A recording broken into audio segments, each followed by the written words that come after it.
ఎలా కూటమి అధికారంలోకి వచ్చాక ఎలా ఉందండి? చాలా బాగుంది. కూటమి ఎలా ఉంది పరిపాలన అన్నది? చాలా బాగుంది. అంటే గత ప్రభుత్వంలో ఎక్కువ అరాచకాలు జరిగినాయి, ఈ ప్రభుత్వం వచ్చాక జరిగినాయి. గత ప్రభుత్వంలో చాలా ఎదుర్కొన్నాము, పడ్డామండి. కేసులు కూడా పెట్టించుకున్నాము. ఈ ప్రభుత్వంలో ఎందుకు పెట్టించుకుంటాం మేము? కామెంట్స్ చేస్తున్నారు కదా, వైసీపీ వాళ్ళు చేశారు కాబట్టి అందరూ అట్లా చేస్తారు అనుకుంటున్నారేమో. మా చంద్రబాబు నాయుడు గారిది ఎప్పుడు ఒకే ఇది. ఆయనది ఏదంటే సాఫ్ట్, డీసెంట్, డిసిప్లైన్ అంటేనే చంద్రబాబు నాయుడు గారే.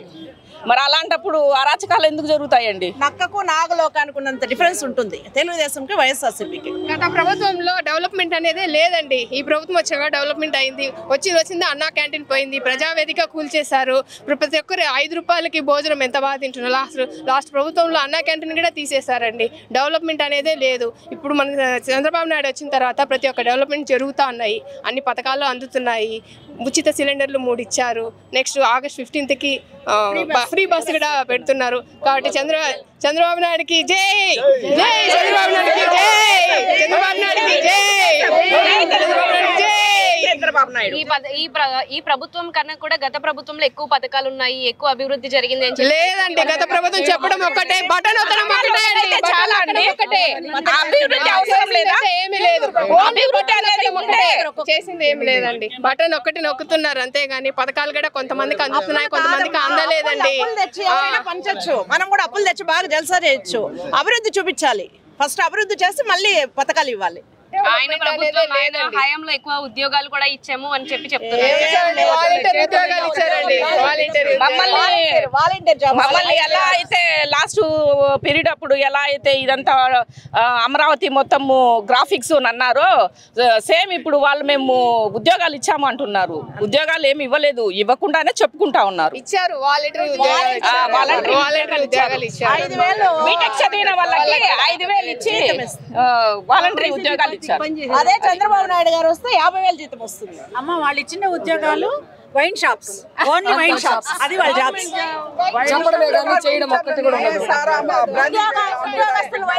ఇలా వచ్చి మాట్లాడండి.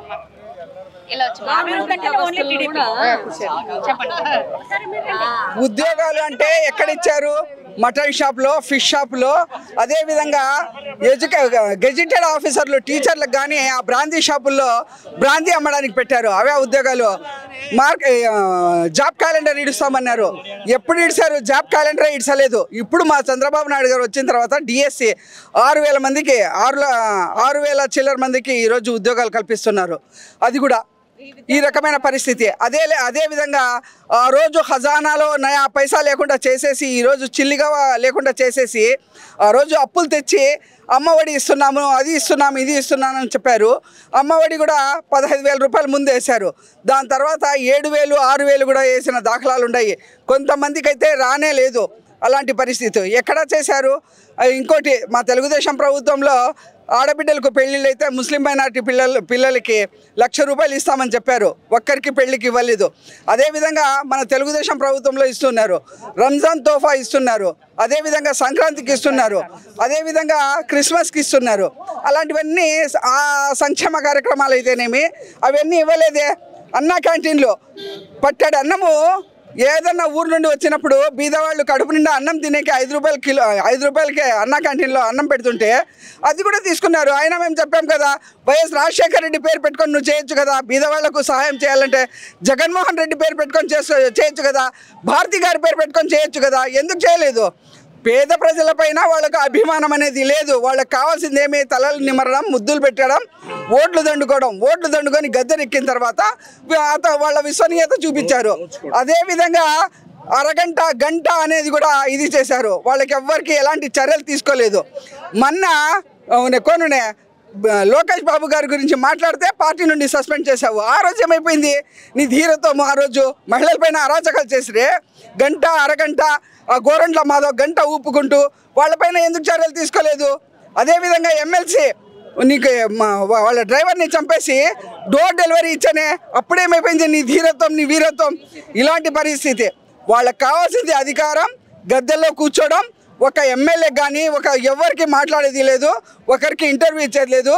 ఎస్సీ ఎస్టీలు బీసీలు వాళ్ళు ఎమ్మెల్యేలు పోతే వాళ్ళకు అసలు అపాయింట్మెంట్ కూడా ఇవ్వకుండా డోర్ దగ్గర నిలబెట్టి నమస్కారాలు పెట్టించుకున్న దాఖలాలు నీకున్నాయి. ఎక్కడ నీకు అభిమానం పేద ప్రజలపైన? ఇప్పుడు వాళ్ళ పార్టీ నుంచి వరుస రాజీనామాలు జరుగుతున్నాయి కదా, దేనికంటే మళ్ళీ అధికారంలోకి వస్తారంటారా నెక్స్ట్ ఎలక్షన్స్ అప్పుడు? అమ్మ, ఒక విషయము, ప్రతి పార్టీలో పొద్దుతిరుగుడు పూలు అనేటివి వస్తూ ఉంటాయి, పోతూ ఉంటాయి. అయితే ఒక విషయము, ఎవరు వ్యక్తిత్వం ఎట్లుంది, ఎవరు ప్రజల్లో పోతున్నారు, వైసీపీ వాళ్ళు అయితేనేమి, టీడీపీ వాళ్ళు అయితేనేమి, వాళ్ళ ఉనికి అప్పుడు చాటుకోగలుగుతారు. కానీ వచ్చినంత మటుకు వాళ్ళు ఎమ్మెల్యేలు అయిపోతారు, ఎంపీలు అయిపోతారు, మినిస్టర్లు అయిపోతారు అని మేము ఆలోచించడం కూడా తప్పు. వాళ్ళు కాకూడదు అని చెప్పుకోవడం కూడా తప్పు. మా పార్టీకి మద్దతు ఇచ్చి వచ్చారు కదా, ఈరోజు వాళ్ళ ఇది ఉంటే వాళ్ళు ఎమ్మెల్యేలు అవుతారు, లేదంటే పోతారు. ప్రజలు ఎన్నుకునేదే కదా, ప్రజాస్వామ్య దేశం మాది. ప్రజలు ఓట్లు వేస్తేనే ఎమ్మెల్యేలు ఎంపీలుగా గెలుస్తారు. ప్రజలు వేయకుంటే ఏం చేస్తారు? వాళ్ళ దగ్గర ఇన్ని పుట్టుపురోతాలు పెట్టుకొని ఒకవేళ మంచి వ్యక్తి కాదన్నప్పుడు అతను వస్తాడు మటుకు ప్రజలు ఆదరిస్తారా? ఆదరించారు కదా. అలాంటప్పుడు మేము వాళ్ళ గురించి మాట్లాడడం వేస్ట్. వాళ్ళకి ఏ రకమైన అభిమానం దొరుకుతూ ఉందో, వాళ్ళకి ఏ రకమైన గౌరవం దొరుకుతూ ఉందో ఏమో అది తెలీదు. దానికోసము టీడీపీలోకి వస్తున్నారు. ఇప్పుడు కొడాలి నాని గాని వల్లభనేని వంశీ అరెస్టులు, వైసీపీలో అరెస్టుల పర్వం జరుగుతుంది కదా, ఇవన్నీ కూడా కక్ష సాధింపు చర్యలు అని అంటున్నారు. కక్ష సాధింపులు చర్యలు అనడానికి ప్రతి ఒక్కరికి మెదుడు ఉంది. ప్రతి ఒక్కరూ ఆలోచిస్తున్నారు. 6 కోట్ల ప్రజలు ఉన్నారు మా ఆంధ్రప్రదేశ్లో. ఆ రోజు ఏ రకంగా మాట్లాడారు, ఏ రకంగా చేశారు, ఎన్ని తప్పులు చేశారు? ల్యాండ్ ఆర్డర్ అనేది ఒకటి ఉంది కదా. మీరు ల్యాండ్ ఆర్డర్ని కాళ్ళ కింద వేసి తొక్కి మీరు ల్యాండ్ ఆర్డర్ని మసిపూసి మారడికాయ చేస్తే మటుకు ల్యాండ్ ఆర్డర్ ఎక్కడ పోతుంది? ఆ రోజు అంటే మీ ప్రభుత్వం ఉంది కాబట్టి అందరికీ చుట్టూసున్నది చూసేసి ఇప్పుడు మీరు తప్పు చేసింటేనే అనుభవిస్తుంటారు. ఈరోజు జగన్మోహన్ రెడ్డి కూడా జైలుకు వెళ్తాడు అంటున్నారు. ఎందుకంటే ఎన్నో కోట్ల రూపాయలు స్కామ్ జరిగింది. అదేవిధంగా ఈ బ్రాందీ షాపుల్లో అయితే ఆ రోజు ఆన్లైన్లో పేమెంట్ తీసుకోలే, క్యాష్ తీసుకున్నారు. అది ఏ రకంగా జరిగింది, ఏ రకంగా పోయింది అనేది కూడా అవన్నీ చిట్టా తీస్తున్నారు. కాబట్టి ఎవరు తప్పు చేస్తే వాళ్ళు ఇది చేస్తారు. ఒక సామెత ఉంది ఏమంటే మా ముస్లింలో, ఎవరు చేశారో వాళ్ళు తింటారు, ఎవరు ఇది చేశారో వాళ్ళు పోగొట్టుకుంటారు అని. ఆ రకంగా అతను చేసింటే అతను పోతాడు, లేకుంటే అతనికి ఎందుకు భయము? ఋషికొండలో బాత్ టబ్కి లక్షలు ఖర్చు పెట్టారు కదా, దాని గురించి మీ ఒపీనియన్ ఏంటి? మైసూర్ మహారాజుకి వాళ్ళకి వీళ్ళకి చూసుకొని పేద ప్రజల సొమ్ములు తీసుకొని పోయి లెట్రిన్లకు బంగారు లెట్రిన్లు అవి ఇవి పెట్టుకుంటే ఎవరినైనా సొమ్ము? రాజశేఖర రెడ్డి గారి సొమ్మ.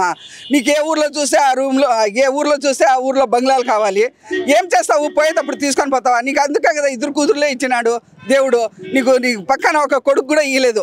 కొడుకు విషయం పక్కన పెట్టండి, కూతురుల విషయం పక్కన పెట్టండి. అయితే మనిషికి అత్యాశ అనేది పోయేటప్పుడు తీసుకొని పోతామా? మాకు కావాల్సినంత మటుకు ఉండాలి. ఎవరికైనా కానీ రాజకీయంగా వాళ్ళు బంగ్లాలో ఉండొచ్చు, కార్లలో తిరగచ్చు. ప్రతిదాన ఎవరు మీరు కట్టుకున్న బంగ్లా చూస్తే అది మాకు కావాలంటే ఎట్లా వస్తుంది? ఆ రకంగా పరిస్థితి. ఇంకా ప్రభుత్వ భూములు అయితే ఇంకా చెప్పేకే లేదు. కబ్జాలు చేయడము. పుట్టపర్తిలో ఎయిర్పోర్ట్ ముందర బంగ్లా కట్టారు. అది మా తెలుగుదేశంలో చూసుకొనే ఉండలేదు, మొన్న చూసుకున్నారు. ఇక్కడ కూడా కట్టేశాడే అని చెప్పేసి అలాంటి పరిస్థితి. చూసి జరుగుతున్నవి కొన్ని, చూడకుండా జరుగుతున్నవి కొన్ని. కడపలో ఇక్కడ మహానాడు పెట్టడానికి కారణం ఏంటంటారు? మహానాడులో ఏమి ఎక్కడ? ఆంధ్రప్రదేశ్లో ప్రతి ఒక్క డిస్టిక్ ఉంది, ప్రతి డిస్టిక్లో పెట్టాం మేము. అయితే ఈరోజు కడపలో పెట్టడం ఏమంటే అతను నేను పార్టీనే ఉండనీను, పార్టీనే లేకుండా చేస్తాను నేను అని ఆ రోజు బడాయి పలికాడు. ఈరోజు పార్టీ ఉంది, పార్టీ గెలిచింది. పార్టీలో ఎన్నో లక్షల మంది ఈరోజు మహానాడుకు వస్తున్నారు. అది నీకు చూపించడానికి, నీ గుండెల్లో రైళ్లు పరిగెత్తించడానికే ఈరోజు కడప గడ్డ మీద ఈరోజు మహానాడు జరుగుతూ ఉంది. ఇప్పుడు కడపలో మహానాడు జరుగుతుంది కదా, వైఎస్ఆర్ విగ్రహం చుట్టూ తెలుగుదేశం జెండాలు కట్టారు. రేపొద్దున మేము అధికారంలోకి వచ్చాక మీ ఇంటికి జెండాలు కడతాం వైఎస్ఆర్సీపీవి, మీరు ఊరుకుంటారా అని కామెంట్ చేశారు. జెండాలు కడతారంటే మా తెలుసో తెలియకో కొంతమంది కార్యకర్తలు ఉంటారు. మా పార్టీ ఆ రకంగా ఒకరికి కనపడకుండా చేయాలి మీలాంటి దుర్బుద్ధి అయితే మా తెలుగుదేశం పార్టీకి లేదు.